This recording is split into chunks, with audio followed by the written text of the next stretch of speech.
अच्छा भला हंसता बसता मुल्क उजाड़ दिया। क्या जरूरत थी हमारे खिलाफ साजिश करने की, और क्या जरूरत थी उस वक्त के जजों को हमारे खिलाफ फैसला देने की कि नवाज शरीफ ने अपने बेटे से तनख्वाह नहीं ली, लिहाजा छुट्टी। करोड़ों इंसानों के नुमाइंदे को, वजीर आजम को 5 बंदों ने उठा के वो फेंका। 2017 में पाकिस्तान की माशी सूरत हाल हमसाया ममालिक से अच्छी थी। मुल्क खुशहाल, रुपया मजबूत, महंगाई नाम की कोई चीज नहीं थी। लोड शेडिंग और दहशतगर्दी का खात्मा हो चुका था। इस वक्त साजिश करके हमारी हुकूमत खत्म की गई।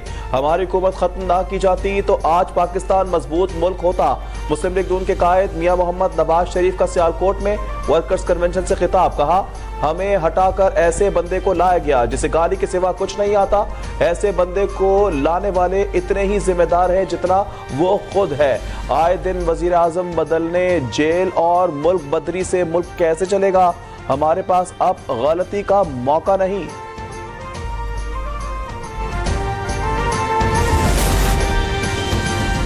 धरनों की वजह से मुल्क को बहुत नुकसान हुआ। कहा गया था कि मेरे गले में रस्सा डालकर पीएम हाउस से निकालेंगे।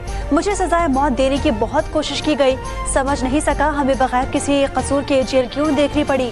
मुस्लिम लीग नून के कायद नवाज शरीफ के सियालकोट चैम्बर्स ऑफ कॉमर्स के वक्त से गुफ्तगू। कहा, हमने हंसते बसते मुल्क को ऐसे लोगों के हवाले किया जिसके करतूतों की सजा आज भी पाकिस्तान भुगत रहा है। सियासी इस्तेहकाम होगा तो मुल्क तरक्की करेगा। हमें मुस्तहकम हुकूमत और समझदार लोगों की जरूरत है। एक्सपोर्ट को डबल और ट्रिपल करने का अज़्म पूरा ना हो सका। हमने जद्दोजहद के बाद मुल्क में अमन कायम किया।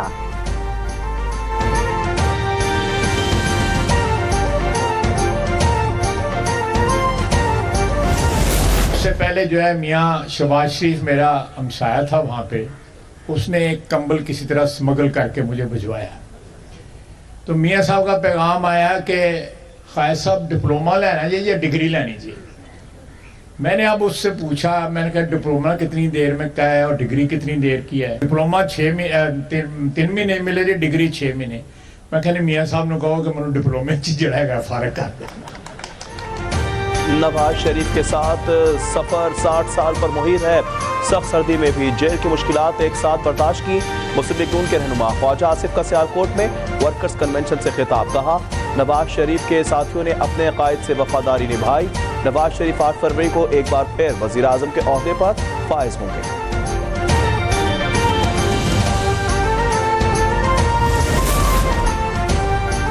दौरा सियालकोट के दौरान मरियम नवाज और मरियम औरंगजेब ने फुटबॉल से कैच खेलकर खूब इंजॉय किया। मरियम नवाज ने दिलचस्प वीडियो सोशल मीडिया प्लेटफॉर्म पर शेयर कर दी। पाक फौज के 2 रिटायर्ड अफसरान पर बगावत का इल्जाम साबित। आदिल फारूक राजा और हैदर रजा मेहदी को फौजी एहलकारों को बगावत पर उकसाने के इल्जाम में सजा सुना दी गई। आदिल राजा को 14 साल और हैदर रजा मेहदी को 12 साल कैद बामुशक्कत की सजा सुना दी गई।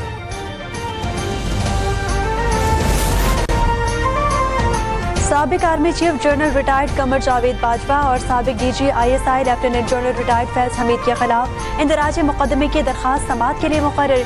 Chief justice Islamabad high court Aamir Farooq 28 नवंबर को समाअत करेंगे।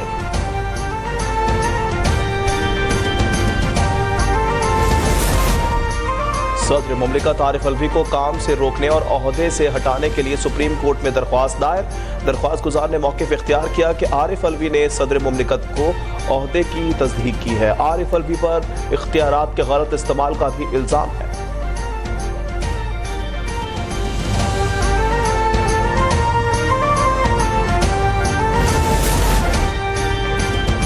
चेयरमैन PTI और बुशरा बीबी के खिलाफ district and session court Islamabad में दरखास्त दायर। खावर मानिका का बयान कलमबंद। दरखास्त गुजार ने मौक़िफ़ इख्तियार किया कि चेयरमैन PTI पीरी मुरीदी के आड़ में हमारे घर दाखिल हुए, मेरी अज़दवाजी ज़िंदगी में मुदाखलत की। गैर शरई निकाह केस की समाअत 28 नवंबर को होगी।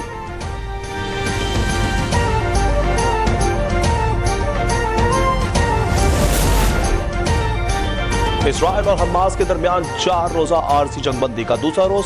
हमास ने पहले मरहले में खवातीन और 15 कमसन बच्चों समेत 24 यरगमालियों को रिहा कर दिया। इसराइल ने भी हमास के 39 कैदियों को जेल से रिहा कर दिया। इसराइल की जेलों में 7000 से ज़ायद फ़लस्तीनी कैद हैं।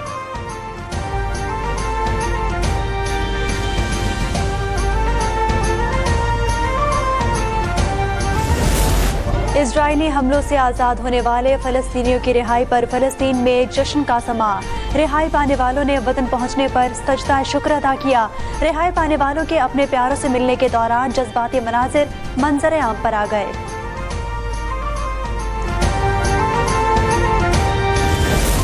अब घुटन की वजह से उसका इंतकाल हुआ है, जो कहीं से निकल नहीं सका वो। अब क्या करें, बस समझ में नहीं आ रहा है। सुबह 6 बजे मिली थी इत्तला, वो परेशान था, बोला आग लगी हुई है, मुझे निकलने की जगह नहीं मिल रही है यहाँ से। अपनी माँ को उसने फ़ोन किया कि भाई मैं बहुत फंसा हूँ, मैं आग चारों तरफ आग लगी हुई है, मेरे को किसी तरीके से बचाओ। कराची के मॉल में जाँ बहक अफराद की मैयतें वसूल करने के दौरान रकत आमेज मनाजिर। जिना अस्पताल के मुर्दा खाने के बाहर लवाहकीन खम से निढाल। निगरां वज़ीर आला सिंध मकबूल वाकिर ने आतिशज़दगी के वाक़े का नोटिस ले लिया। कहा अवाम के जान माल की हिफाजत हमारी जिम्मेदारी है। चेयरमैन पीपल्स पार्टी बिलावल भुट्टो का कीमती जानों के ज़िया पर इज़हार अफसोस। मुस्तकबिल में इस नौयत के वाक़यात को रोकने की हिदायत।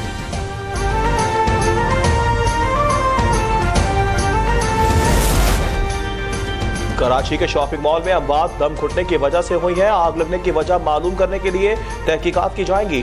मेयर कराची मुर्तज़ा वहाब का मुतासरा शॉपिंग मॉल का दौरा, कूलिंग के अमल का जायजा लिया। कहा शहर में आग लगने के वाकयात तशवीशनाक है, सख्त कवानीन बनाने की जरूरत है। मेयर कराची का जाँ बाक अफराद के अहले खाना से इजहार ताज़ियत। इमारत की तामीर के वक्त आतिशज़दगी की सूरत हाल से निमटने के लिए इंतजामात ना होने पर इजहार तशवीश।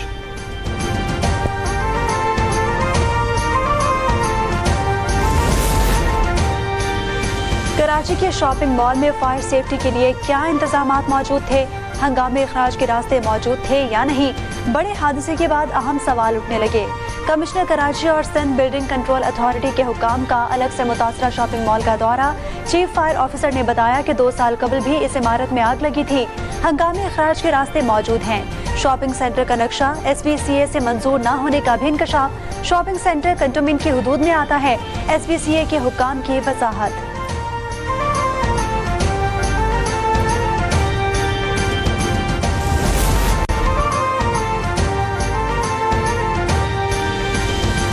खुले मैन होल ने कराची में एक और जिंदगी निकल ली। डिप्टी मेयर कराची के हलके में 2 साला बच्ची गटर में गिरकर जाँ बहक। मेमन गोड में नन्ही मुस्कान की लाश को गटर से निकाल लिया गया। मेयर कराची मुर्तज़ा वहाब ने कहा कि हम गटर के ढक्कन लगाते हैं, नशे के आदी अफराद चोरी कर ले जाते हैं। पुलिस को ढक्कन चोरी करने वालों के खिलाफ भी कार्रवाई करने का मशवरा।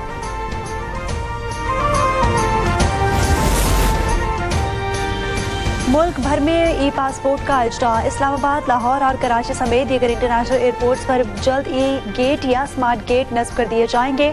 ई पासपोर्ट रखने वाले मुसाफिर स्मार्ट गेट से गुजरकर इमिग्रेशन के मराहिल तय करेंगे।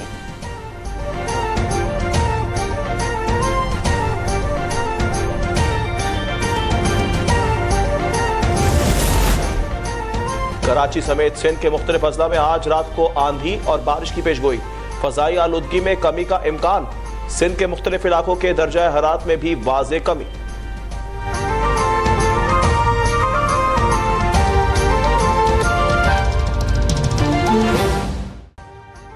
अभी सब्सक्राइब करें ताकि कोई खबर रह न जाए।